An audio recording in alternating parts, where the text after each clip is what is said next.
So good. Gosh.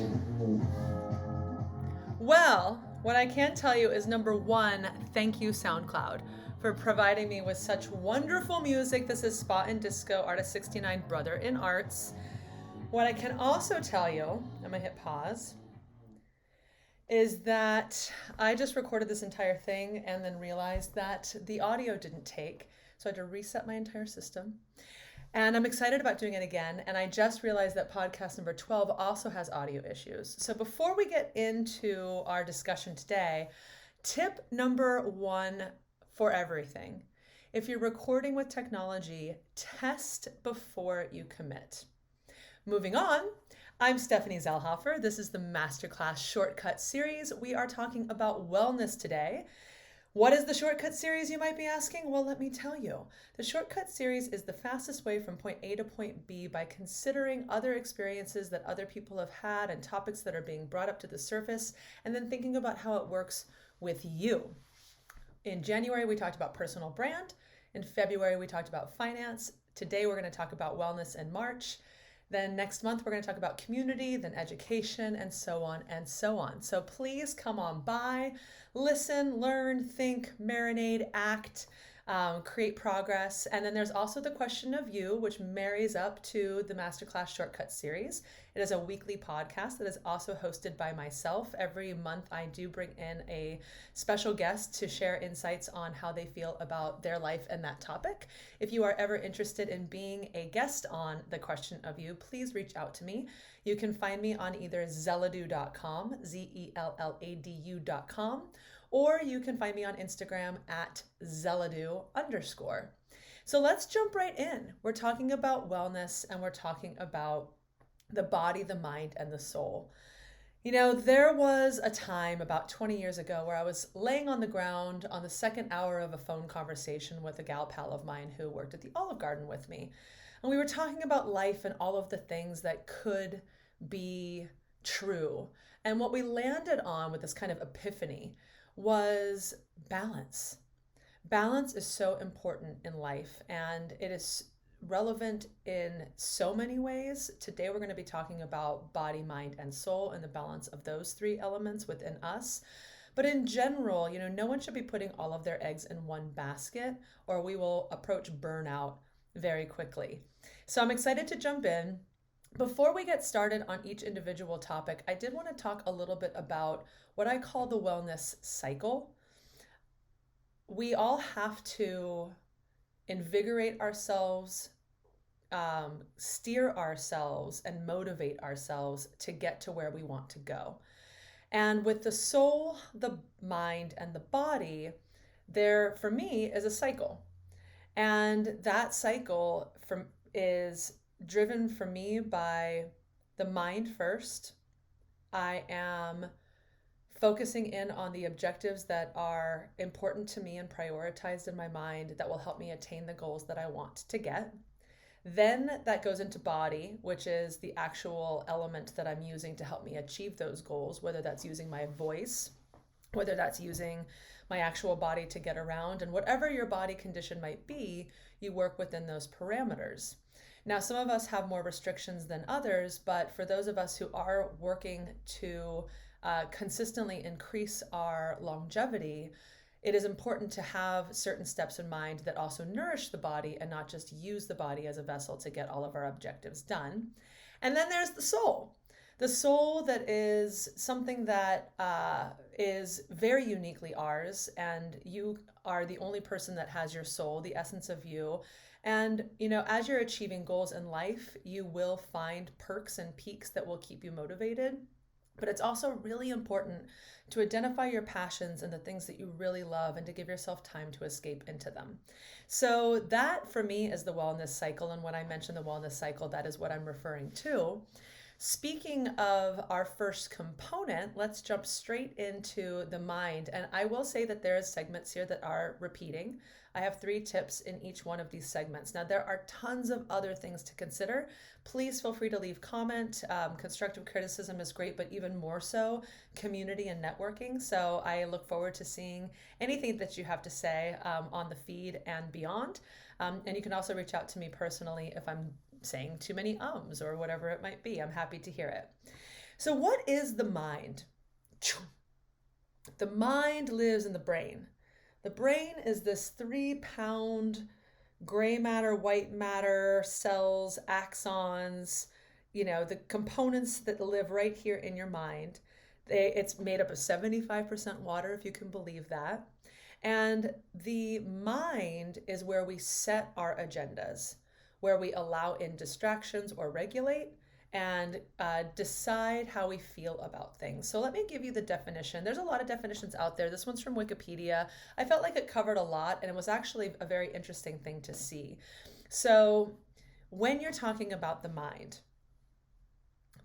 is the set of faculties, including cognitive aspects such as consciousness, imagination, perception, thinking, intelligence, judgment, language and memory, as well as non-cognitive aspects such as emotion and instinct.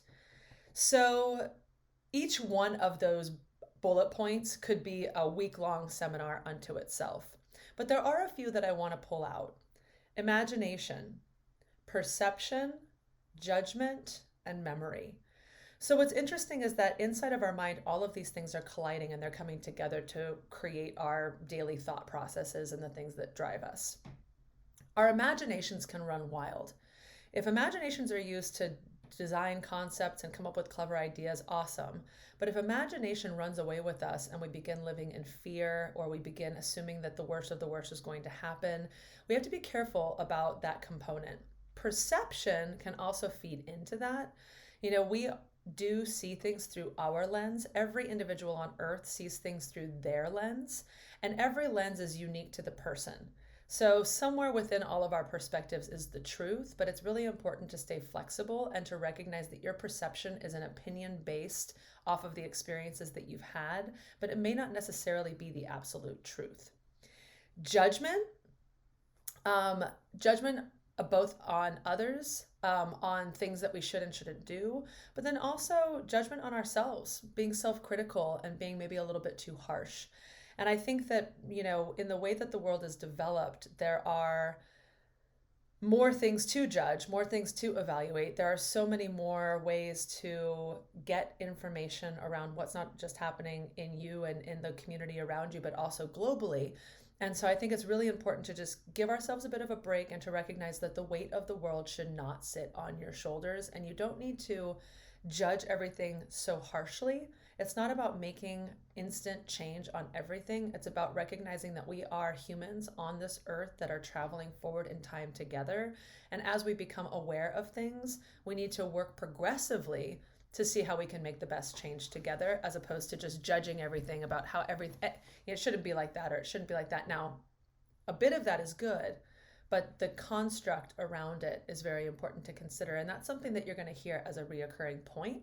So I'll just move on and we can bring it up as we continue on. So we talk about the hurdles that are sometimes put in front of us when it comes to the mind. The distractions that come in, the gaming, the social media, the newscasts, rumors, gossip, all of these things that are now coming in and layering into us just trying to get by on the day-to-day. So when we are talking about the mind, I want to reiterate the importance of constructive criticism. Vocalize for purpose. If you aspire to be a greater you, which I do hope that everyone out there always wants to be a greater them, you should be looking at how you can take the things that are inside of you and be proactive about the way that you are applying where you want to go and what you want to do against your current circumstances. So vocalizing can be bitching. Vocalizing can be, rumors and gossip. But vocalizing can also be, I have something to say because I want to do something better with myself. And when I'm out here talking about these things, and if I'm saying something out loud, I'm going to open my ears to not only what it is that I'm saying, but also what others are saying back to me. And oftentimes we find ourselves living inside of our heads with this interior monologue. We probably talk to ourselves more than we talk to anybody else in our lives. And I ask you, is the conversation that you're having inside of your head positive? Is it progressive? Is it self-critical? Is it doubtful? Is it judgy?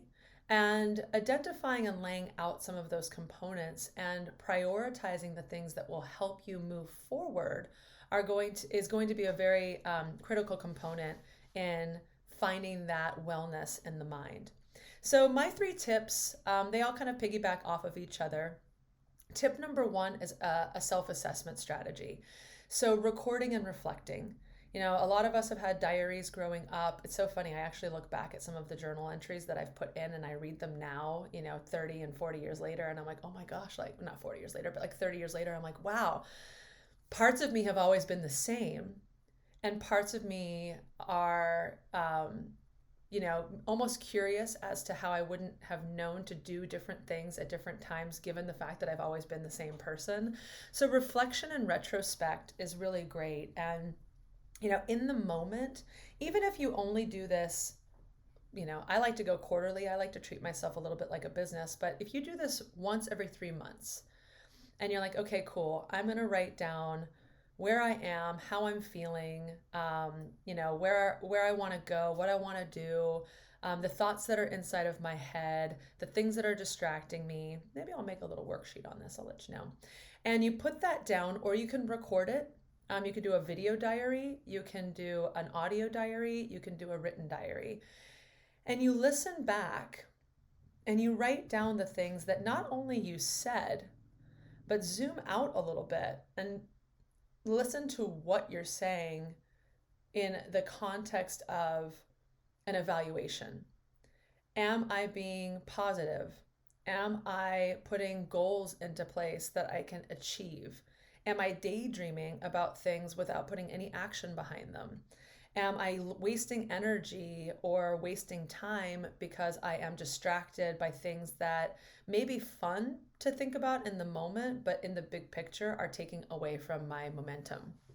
And, at that point, you prioritize what you want to focus on. You release the things that you no longer need to hold on to. And you embrace the things that make you uniquely you, and you work to get away from self-criticism and thinking that, other people have what you don't have, or they have it so easy, or I want that, or if only, or shoulda, coulda, wouldas. Everyone has a story. Every person on earth can sit down and say, well, I'm not going to do this because this and this happened to me. But equally, every person on the world can say, this and this happened to me. It strengthened me in this way, and I am not going to let it hinder me from getting to where I want to go and what I want to do. So that's tip number 1. Tip number 2 takes us into the peer assessment. And this is actually vocalizing for purpose in an outward fashion to where you're actually speaking to other people. Now, if it's a really hot topic and you are really uncomfortable, you could start by talking to a dog or a cat or a bird or a trusted tree, but just talking it out and giving yourself the opportunity to get a response back from something. And there are a lot of, difficult things to talk about, but it doesn't mean that we shouldn't talk about them. So, family members, friends, it could be a stranger that is just, good at strumming up conversation. It could be going to a social circle or like a nonprofit that has similar circumstances happening in, close proximity, and you can share your stories, but you can also listen to other people's stories and you can work within guardrails. Or you could seek the help of a professional therapist or someone who is trained and a professional in working through the things that are sitting heavily on your shoulders. Now, I don't think that there is a better time to do so. I think that mental health has really blossomed with regards to recognizing that different people have different needs, recognizing that it's not always about medication, recognizing that the world is functioning differently, but you also may not land on the exact right solution the very first time you vocalize. So when you go in, put on a layer of, I'm going to do this. I'm going to take baby steps in doing it. I'm not looking to get all of the answers from the first person that I talk to, but my objective in peer assessment is finding a few people that give me healthy, reliable guidance that make me feel good about the progress that I'm making. And if you don't find that in the first group or the first next set or whatever, it may take a couple of years, but it shouldn't mean that you're not trying to find those matches. And when you do, you wind up finding people who give you positive, healthy advice, and that propels you into thinking, number one, you're not quite as crazy as you might have thought that you were. And number two, that you're not alone on the journey. We try and figure things out in here quietly so often, but when you humanize yourself and you vocalize, what it is that you're doing, and you're vocalizing for purpose, you may not only be helping yourself, but you might also be helping the people that you're talking to, because everybody has self-doubt and self-criticism, and it's a really motivational time to be alive right now. And we have so many freedoms, especially here in the US, that it is a heavily encouraged item to vocalize for purpose. The third tip in the mind that I am going to share with you today is probably the most significant. It may be one of the most significant tips that I have received to date. I want to give a big shout out to Charlie Banfield out in the UK. We used to live in Hong Kong, and I got to know her out there. And we were chatting one day, and she's like, "Oh, I'm reading this book. It's called Come As You Are, and I highly recommend it." And so I grabbed the book, and I will say that this book is profound, especially for women.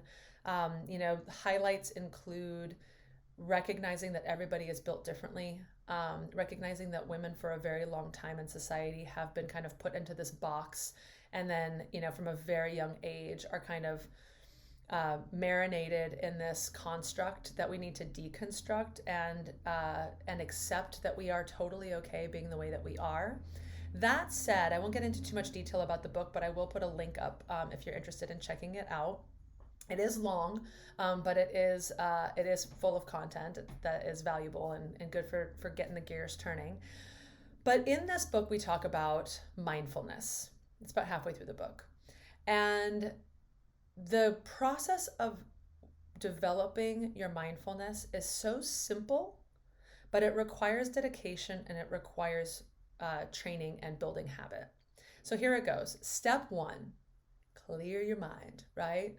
You're just going to think of absolutely nothing. And you're going to do that for as long as you possibly can. Chances are that it's going to take you like less than 30 seconds to have an idea pop into your head or a thought pop into your head, and that's okay. The goal is to recognize that you are, let me just go ahead and close that up. The goal is to recognize that you are having a thought, any thought, and that you are able to say, I'm aware that I am having this thought. I am going to remove that thought from my head. I am going to reset to 0, and I am going to be in control of what it is that I'm letting in and what I'm letting out. So you go through that process again. You clear the mind. Another thought comes in. You think to yourself, I recognize that there's a thought. You push that thought away, you clear your mind. And what winds up happening is you wind up becoming aware of the thoughts and the fact that you're able, that your mind, kind of goes all over the place, and that you have the capacity to accept. It's kind of like a floodgate, right? Positive thought, things that are constructive, things that are helping me get through things, boop, boop, boop, open that gate.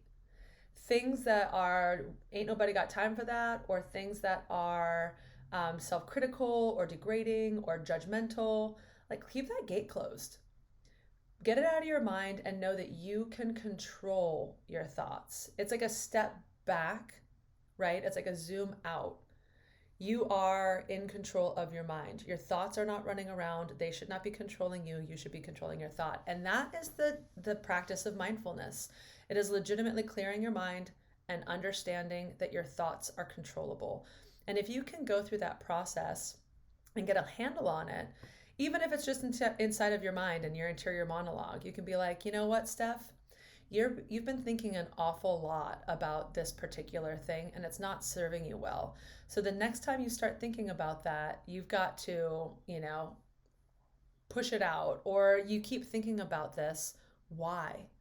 Why are you continuously thinking about this? Is there something deeper that needs to be explored? And then you start kind of becoming your own mental health coach, and you're in charge of what comes in and out of those gates. So those are my 3 tips for the mind. Hope you like them.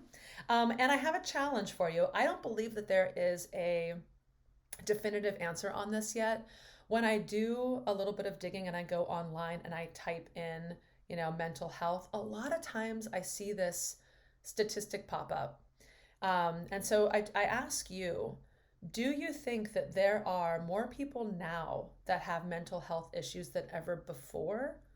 Or do you think that there are more outlets for people to safely share their mental health condition than ever before?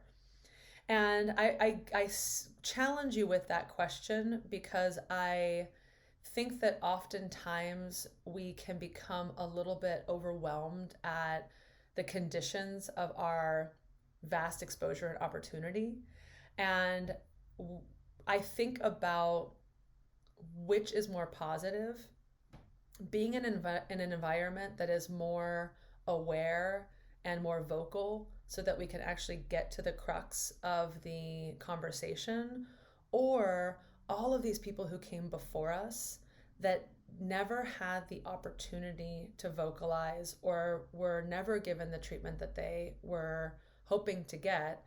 And, I don't want to disrespect anyone for not being able to do something and, chat about my mental health all day, knowing that they didn't have the chance to chat about their mental health all day. So just kind of being aware of your environment and being aware of the fact that, everyone has a mind and everyone has a body, and being respectful of how it is that you are vocalizing. And again, if I could throw one statement out there, it would be vocalize for purpose. All right. I do have a goodie for you. The goodie is the ebb and flow tracker. This does talk about your entire mind, body, and soul, but the ebb and flow tracker is a daily, 2-minute quiz that you give yourself. And what happens is it stacks up over time. And then you can look at yourself on a monthly assessment and you can see if there are things that are repeating for me, it's monthly. For most women, it's monthly. But you do that cycle and you can see, okay, cool. This is a week. The 3rd week of every month is the week that I am usually down on energy. So I am going to make that my bath week, or, I'm going to not schedule myself with crazy things on that week. And I've noticed that I have a lot of energy the 2nd week of every month. And so I'm going to, boost my exercise agenda, or I'm going to schedule things with friends, or maybe I'll host a party because I know that my energy is going to be a bit higher. So that's the ebb and flow tracker. There are a couple of steps to follow, and there is a one-sheeter on this as well. But if you do want to kind of see what it is that you should be doing with regards to naming the quiz after your own self so that it's unique to you, and then just skimming through the initial tracker so that the questions are relevant to you. You may have conditions or daily experiences that aren't listed on the quiz, so you can add those. And then you export it to the quiz form. And that is the link that you could put into what I do as a daily reminder at 1:00. I don't do a notification. It just pops up right at 1. I don't do 15 or 10 or 30-minute reminder. I just want that one reminder where at 1:00 I hit that thing, it takes me to the quiz, I beep it, and then that information is there. So more information on the ebb and flow tracker will live on this document on Zelladu. It'll also live in the singular document, and the link is both here and it lives on the website as an individual document. So have fun with the ebb and flow tracker. Give me feedback. I'd be happy to hear. The body. Okay, so my mind's telling me no, but my body is telling me yes. All right, the body. The body is the receptacle. It is the way that we get things done, right? So in our head, we are prioritizing, we are establishing goals, we are putting ourselves into positive mindset, and we are getting rid of the self-critical and the negative. Then we need to act on those objectives and accomplish the goals that we're setting for ourselves. And that could be reading. You need your fingers, you need your eyes. That could be exercising. You need your lungs, you need your heart, you need your legs, you need your, whatever you're engaging. It could be your needing to drive around a lot and follow a lot of directions, and multitask in that. So the body is I think maybe not the most delicate, but the most present, right? Like the body is very visual. It's very like you can touch it, like, right? It's here. And so a couple of facts. One, tying the importance of wellness in the body to the mind. Despite accounting for 2% of our body mass, the brain uses 20% of our oxygen and blood supply.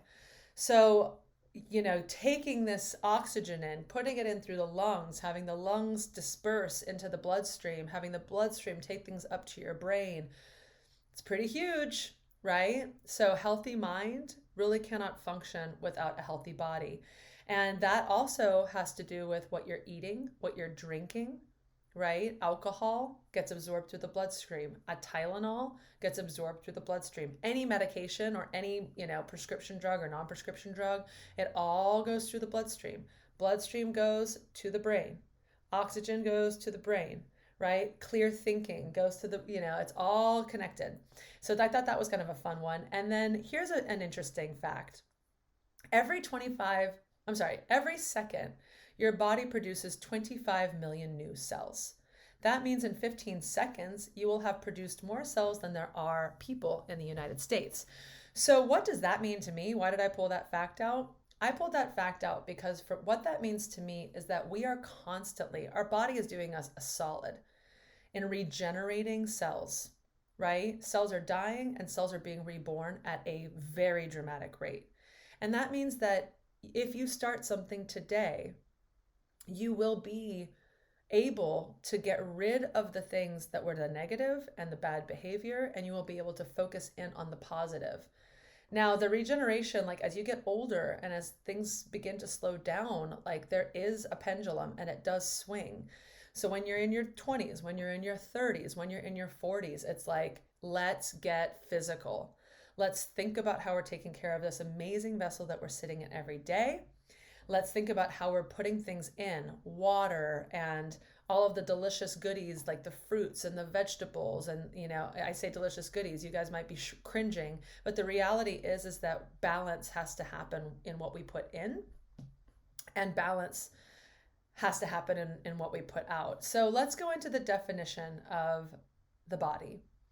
The human body is the physical substance of the human organism, composed of living cells and extracellular materials, and organized into tissues, organs, and systems. It's funny when you read the definition of body and you think about wellness in body. And if I had to guess, I would think that most people, when I say you need to have wellness in the body, are thinking, oh my God, I got to drop 20 pounds and be the next Victoria's Secret model. Oh my gosh, that wedding is coming up and I really need to look fierce. And so I'm going to not eat for a month. That is not the body that we're talking about.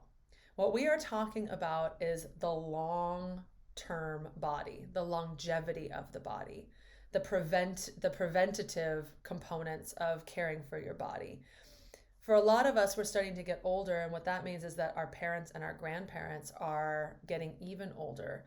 And what I've had the pleasure and displeasure of seeing is when you take care of yourself, how much easier certain things are as you get older, like walking, like using the restroom, like breathing, like literally like moving around the world is so much easier when you've taken care of yourself. And when you haven't taken care of yourself, you're lucky if you make it to 70. And, again, personal goals aside, I hope that you all are hoping to make it to a beautiful senior age. I hear that, there's so many fun things to do when you get older and you kind of sit back and you get to watch life. But, the body does want to survive and the mind wants to survive. But survival versus thriving is defined by how you're taking care of your body. And again, circling back into the mind with the oxygen and the blood. So with that said, here are my 3 tips for the body. Tip number 1, do it for you. Know what works for you. Find a regimen that works for you to have a maintained wellness program. Do not think that if you don't like waking up before the sun and that you can't make it to the gym at 5 a.m., that should be your plan. If you are not a runner, don't schedule yourself to run. Or if you have different ailments in your body that restrict you from doing certain things, don't put yourself into circumstances that will make it more difficult for you to attain a goal when an alternative could serve you better for the long run. So that could be, instead of running, you walk. That could be pacing yourself. Instead of sprinting up a set of stairs, you actually walk up the stairs and you use the handrails. Sleeping. If you need to sleep 5 hours a night, if you need to sleep 8 hours a night. A lot of people are like, well, I only sleep for 4 hours a night. And I'm like, well, good for you. But that's not good for me. And if that really is good for that person, great. But it really isn't good for me. So I'm not going to think to myself, well, so-and-so only sleeps 4 hours a night, so I'm only going to afford myself those 4 hours, when you know that you need 6 or 8 or 10 or whatever. So ask yourself what it is that you can do within the context of your natural being and work with it. Push the boundaries so that, maybe if you are used to sleeping 12 hours a day, maybe you have a goal of like shaving that down to 10. Or if you are, walking 1 mile, maybe you push yourself to making it to walking 2 miles. So set goals within your achievable parameters, but do it for you. And remember that you're not just working out to hit a moment in time. And even if you have those peaks, that's fine. But the larger picture is creating healthy habits that we can take along with us. I like to think a little bit about our body the same way I think about a car. A car, like a lot of people in California, not everyone has a car, but a car needs maintenance, right? You need new brakes, you need new tires, you're going to need fluids, you're going to need to clean your car, or maybe a little wax, like get yourself a little a freshen upper. And you need to maintain your vehicle so that you can have it working for you in a reliable way as long as you can. Flip that to the human body. Same thing. We also need fluids. We need to hydrate. We need to moisturize. We need muscle strength. We need body balance. These things, these components are elements of every human body that need to be considered, and we need to work within who we are as a being and how we can best serve ourselves with that body that we have. Tip number 2, think about the big picture. So I've kind of already said that a million times maybe, but this is the long distance run. If you have a sprint within a marathon, that's fine. But if you are sprinting and then falling out of all habits, that is unfavorable. So let's just say you've got a wedding in July and you stop eating bread in May, and then you stop eating completely 2 weeks before the wedding, and you fit into the dress and you get to the wedding and people are like, okay, cool, you look great. And then you get home and you like shove pita bread into your mouth and you start, you start compensating for all of the things that your body was like hard stopped on. And then you fall into this pattern, and then, you look at, the wedding has passed and all is said and done, but then in front of you, you've got the rest of your life. And what are you doing? Like, is the wedding more important, or is you maturing your body in a healthy way to a ripe old age the actual objective. So just making sure you stay clear on that, because it is not a race, right? This is the way I like to look at it. So, you know, step one for me is understanding the unique components of me, right? So my shoulder dislocates. I've had a couple of knee surgeries. My lower back seizes up if I go up, if I'm lifting things the wrong way, etc. Stairs are not my friends. I have a couple of things in my mind where I'm like, okay, cool. If I don't do X, like for example, if I don't lift weights, right, in my shoulders, this shoulder is legitimately going to fall out of socket. If I don't work on developing the muscle on my left-hand side, on the leg that I've had the multiple surgeries on, then my right side overcompensates. My muscles are all out of whack, and then my hips shift, and I'm in extreme body pain. And when you're in extreme pain, it's hard to do anything. So step one is recognize what makes you uniquely you, the traumas that your body may have experienced or not, and then set a foundation of body health that says, okay, cool, I'm stretching once a week. I am eating meat only on Mondays and Fridays. I am going out and exercising at least once a day, or once a week or whatever. And you kind of set that foundation and you hit it with consistency. So when you're looking at this bar, you could be 20 at one end and you could be 80 at the other, or 30 or 40 or whatever. But we're not talking about, a short amount of time here. This covers a range.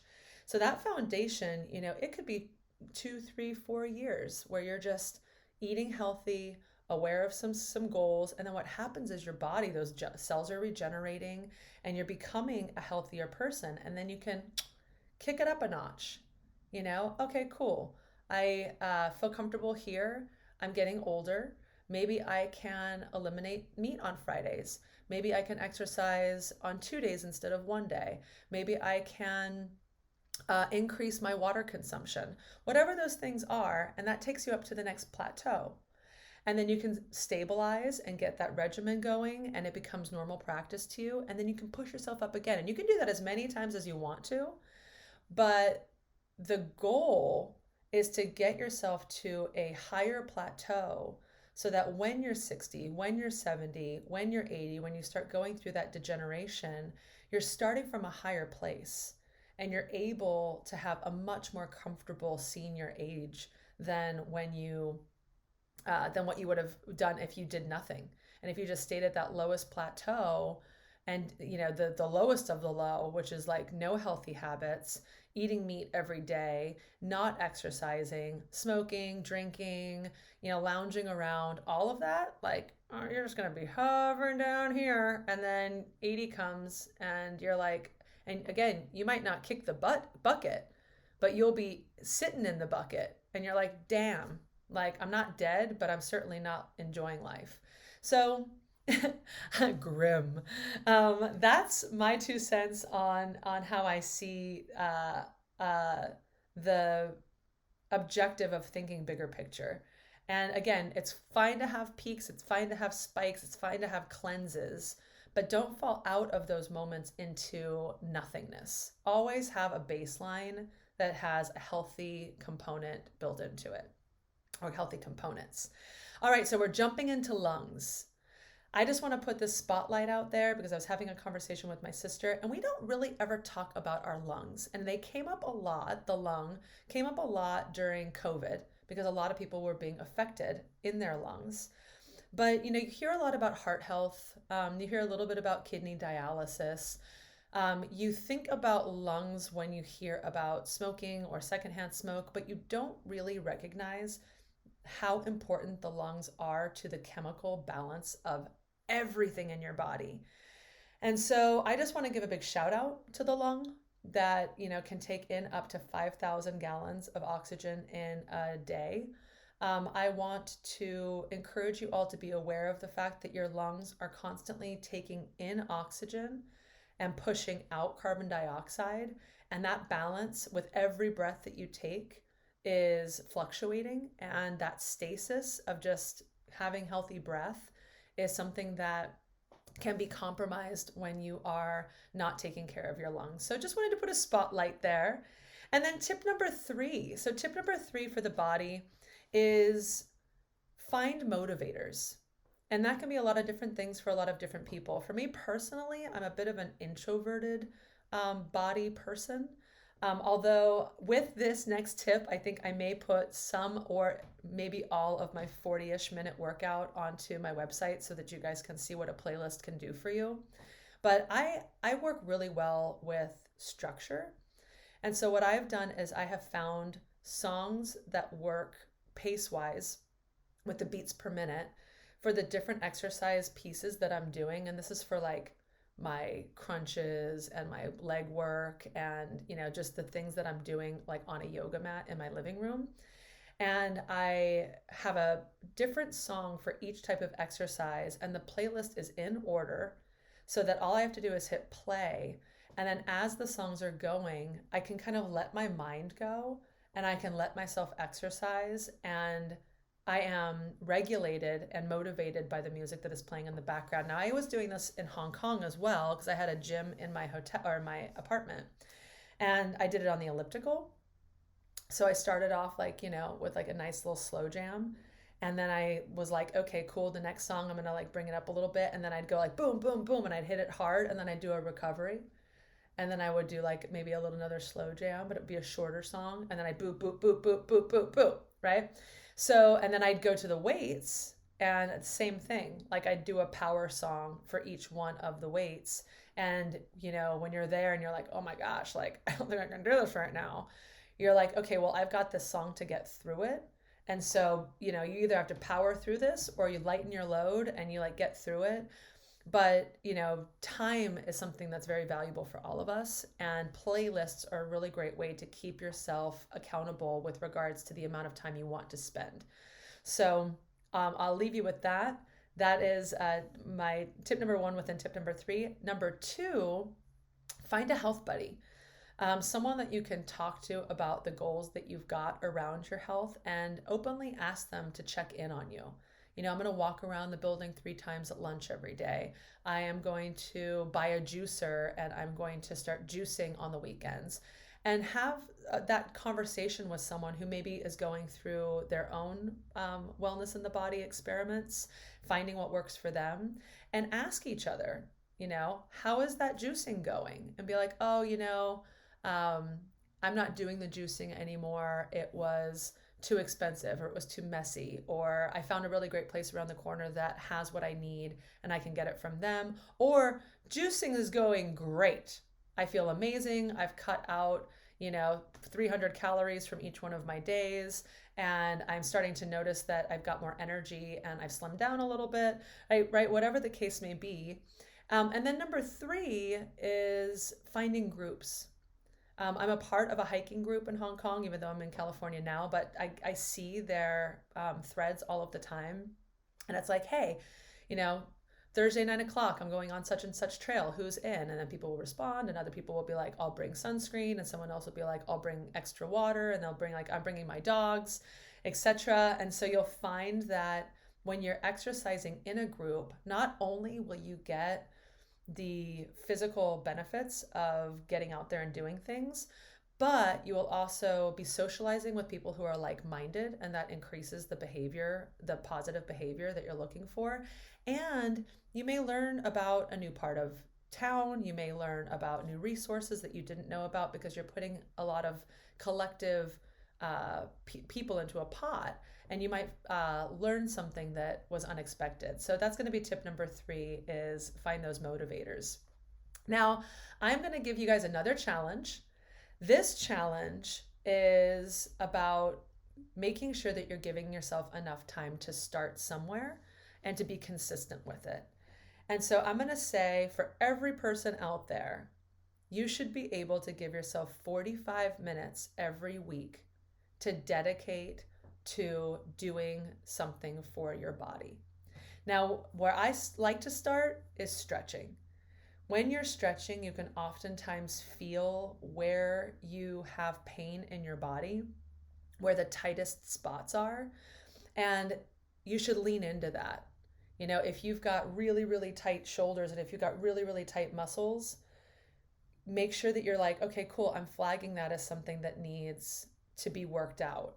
And whether that's getting a heating pad, whether that's getting some, CBD oils, whether that is getting salon paws, whether that's going to get a massage, like at least once a month. I have seen a lot of people just get tighter and tighter and tighter and tighter. And then they're like, not even able to move their necks. So be proactive. And when you're stretching, if you feel those tight areas, think about why they might be tight. Are you overcompensating because you injured yourself somewhere? Do you need to strengthen something in particular so that you can support that area? If you've got like a really bad lower back, like maybe you're doing a little bit more of the, glute exercises, or maybe you're doing more stretching of that area and just kind of loosening it up a little bit. So finding those areas and stretching is great. I won't go into too much detail with all these other ones, but just some other thoughts. Pulling healthy recipes. Give yourself 45 minutes and like go and find some recipes that are both delicious sounding and nutritious. You can do breathing exercises for 45 minutes and just kind of deflate and de-escalate and bring in, push out the old and bring in the new and reset your mind and your body. But again, healthy for the lungs, healthy for the mind. You can do a long Epsom salt bath with a nourishing, moisturizing finish. When you think about wellness in the body, it doesn't all have to be physical exertion, but it could also be nourishing your skin, nourishing the, elements that you have to work with on a daily basis. Could be walking, could be running, could be a fitness class. It could be making meals for the week. You could say, for 45 minutes for the next 2 weeks or next 3 weeks or the next month is going to be, or you can break it up and be like, my 45 minutes this week is going to be making meals for myself. And on a Sunday night, you get your mason jars, or you do whatever it is that you want to do, and you just build your lunches for the entire week, whether you are home or not. Because back in the day, we used to all leave to go to work. But now you might be working from home, but just because you're working from home doesn't mean that you're eating healthy. Am I right? So give yourself 45 minutes a week and get in there. My computer is frozen on this end. Nope, there we go. Okay, so we're jumping into the soul. I love the soul. What is the soul? It's funny, like on all of these other ones, I'm looking for facts on the mind and statistics on the body, and like there's percentages and measurables. The soul, it's like everything is like interpretive, right? I do like what Immanuel Kant said, because he's got Immanuel Kant. He said that the soul is the most I that you can be, right? And it's the intangible. It's the things that cannot be proved or disproved, right? And so I like what he said there. I think that when it comes down to the soul, there are a lot of different roads that can be taken, but ultimately, the soul for me is the essence of you. It is the energy of you. If you walk out of a room, it is the energy that you leave behind. And it is a beautiful thing that is very uniquely you, but it can't be underestimated. So talking about the soul and going into this definition, which again, I looked in a couple of different spots, and I think that this one lands in a pretty good place. In many religious, philosophical, and mythological traditions, the soul is the incorporeal essence of the living being. Depending on the the philosophical system, a soul can either be mortal or immortal. So we're not going to talk too much about your soul going on for the rest of eternity. But what we're going to talk about today is how you can nourish your soul so that your soul is the energy that you want to be giving off and leaving behind. And so, it's an interesting thing, because the soul is not about accomplishment. The soul is not about praise. The soul is about passion and doing the things that make you happy so that you can feel content and have positive energy running through you. I think that when I think of people who have, um, negative energy coming out of them, I think of people who have not dealt with trauma well. I think of people who, and no offense to them, because maybe they couldn't, or maybe they could have, but everyone has their own, like, not judging, but I think, to myself, how much work is this person doing on themselves? And are they aware of the fact that they are leaving this essence that is less than charming and less than motivating to others? And I think that if you asked almost anyone if they would hope to be remembered as a positive force, or if they hope to be remembered as someone who was likable, or who had, positive energy and positive essence, I think the majority of us would say yes, which is great news, because what does that mean? That means that I, as, Dr. Z, who is not really a doctor, am prescribing to you that nourishing your soul will in fact create exterior, like, you're going to take external factors, you're going to bring them into your life as positive recharges, and then what you give off is positive recharge, and you might become someone's nourishment to their soul, right? And so we're going to jump right in. So tip number 1 in the soul, in wellness and the soul: recognize the things you like to do. A lot of us are kind of just grasping at the things that are there, and they could be trending. But I think that it does keep us from kind of diving into the things that we've always been curious about. I think, like, spending a lot of time on social media is not nourishing your soul. But we do it, we do it for 3, 4, 5, 6 hours a week, right?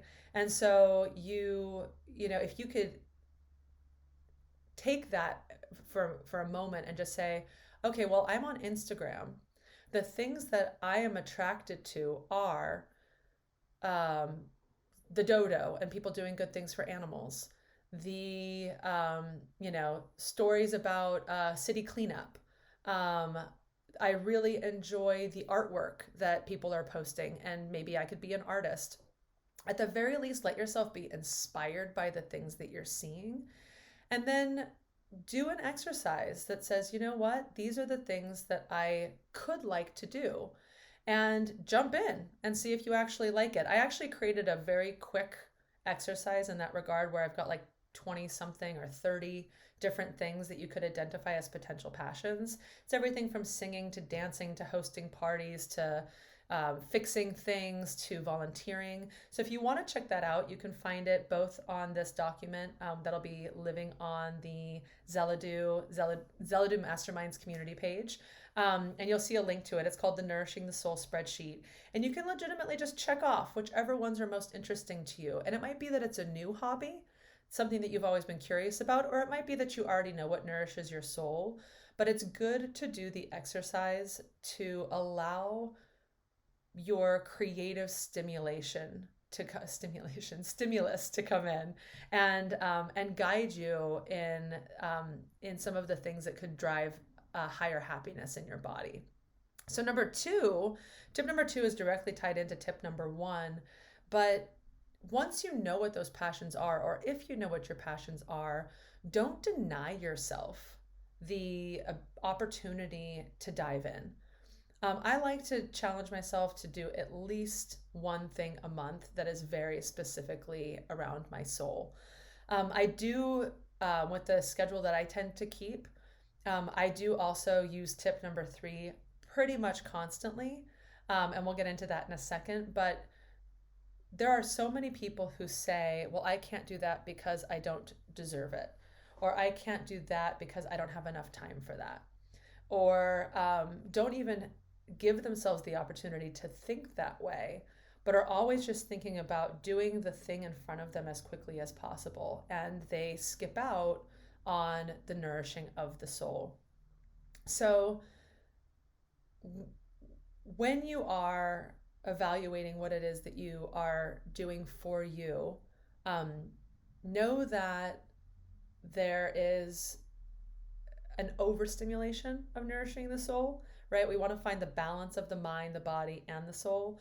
And so when you are saying, relaxing with my loved one and catching up on Netflix nourishes my soul, you might have to balance that out with sleeping nourishes my soul, right? We're going to come into points in time where it, especially with habitual soul feeding, where it might be like you find these habits where you're like, okay, cool, well, I really, really like watching movies, but I have a brand new baby and I only have time to do that from 12 to 2 a.m.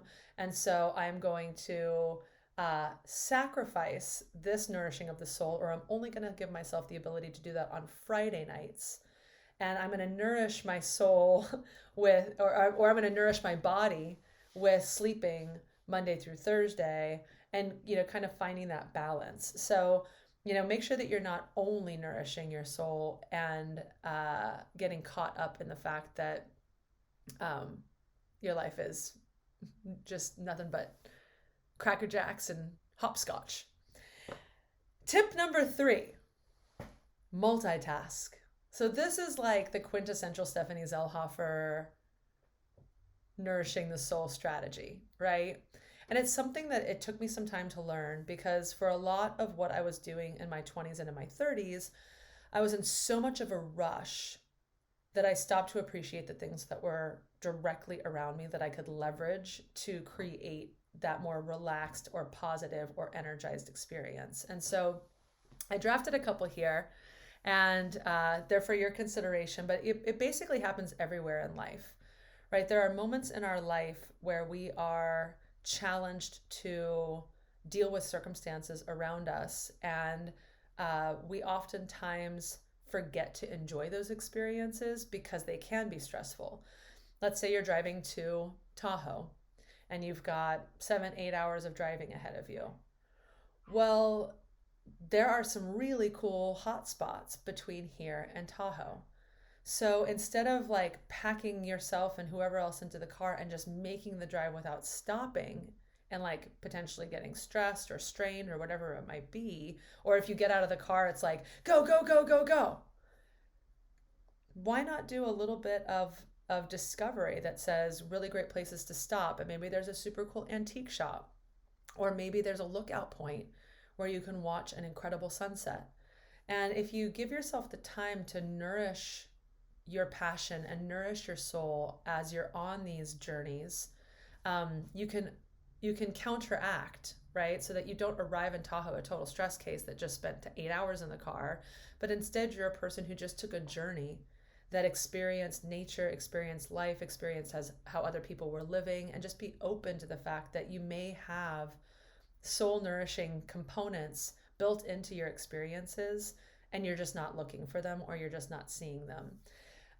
Similarly, when you're in your house and you're having to do your household chores, integrating things that work for you, right? So whether that's playing your favorite album while you're cleaning the toilet, or maybe you're watching a movie while you're ironing and folding the laundry. And you can create these moments, even if you're a parent with children, as long as you establish, this is what I do because this is what nourishes my soul, and on Friday you can nourish yours, or whatever it might be. But so often I hear, well, I can't do that because I don't have the ability to control my environment so much.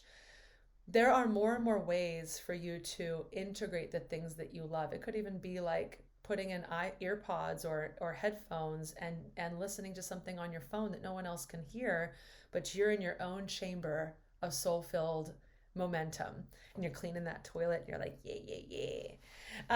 Stuck in traffic, question mark. Everyone is kind of all of the time. And how many times have you been like, meh, meh, meh, meh, meh, meh, meh.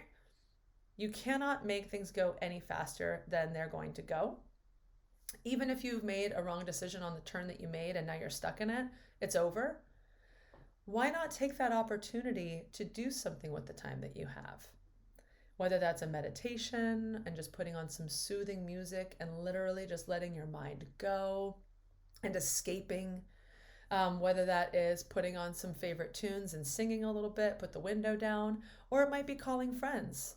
Maybe you have a friend who lives in a different part of the country, or your time zones are off, and you're like, oh my gosh, I could totally call this person And then you wind up nourishing your soul while you're sitting in traffic, and you kind of multitask in that way. So those are my 3 tips on the soul. That is all 9 of my tips on the mind, body, and soul.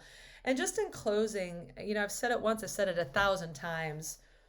You are your own best doctor. So if you are going through, the journaling, if you are going through the changes, or if you're stretching and you recognize the things that are hurting in you, make note of it. And when you go to the doctor, proactively let them know, I've had a lot of really bad pain in my lower back. I think it's because of the car accident that I was in 3 years ago. I would love to know if you have anything that can focus, pain relief, or can focus on, a long-term solution for getting me out of this so that I can shift into the next layer of my health. If you are talking with a professional, or if you're talking just with yourself, building off of the blocks of the learnings that you make along the way, and then sharing those. A lot of times I hear, well, so-and-so is not feeling well, so they're going to go to the doctor. And you're like, well, the doctor's going to tell you that you're, not feeling well because you're not taking care of yourself. And so what you're going to need to do is you're going to need to change your practices to become a healthier human being so that you feel better. And, it's so funny that we oftentimes go to the doctor and we are looking for the doctor to just snap a finger, or, they're not the dentist. The dentist is like, let me get in there, let me drill it, let me yank it out. A doctor is like, I'm seeing you for this tiny little fraction of the day, and I'm seeing 52 other people today and every day, and you're telling me that you've got this wrong with you. My mind is going to go to the road most traveled unless you give me additional pieces to the puzzle that I can put into play when I'm considering the potential causes. Because we always want to get down to the cause. We don't want the doctor to be treating this symptom, right? That's it for me. I think I did better on round 2 than I did on round 1. We'll never know because there's no audio to it, and I deleted that mo. Anyway, you can follow me at Zelladu_ on Instagram. You can find all of these tools and references on Zelladu.com. I'm very excited about next month's conversation on community. And please check out the Question of You podcast if you haven't yet already. Everything is perfection is in the imperfection. All of my actions are speaking louder than my words. I do hope all the best for you in your journey. And if there's anything I can do to lend my services, please let me know. Don't be a stranger. And that is it. Stephanie Zellhoefer signing off for the Masterclass Shortcut Series on wellness, body, mind, and soul. I'm no expert, but I sure like to share. Take care, and I look forward to chatting with you all soon. Bye-bye.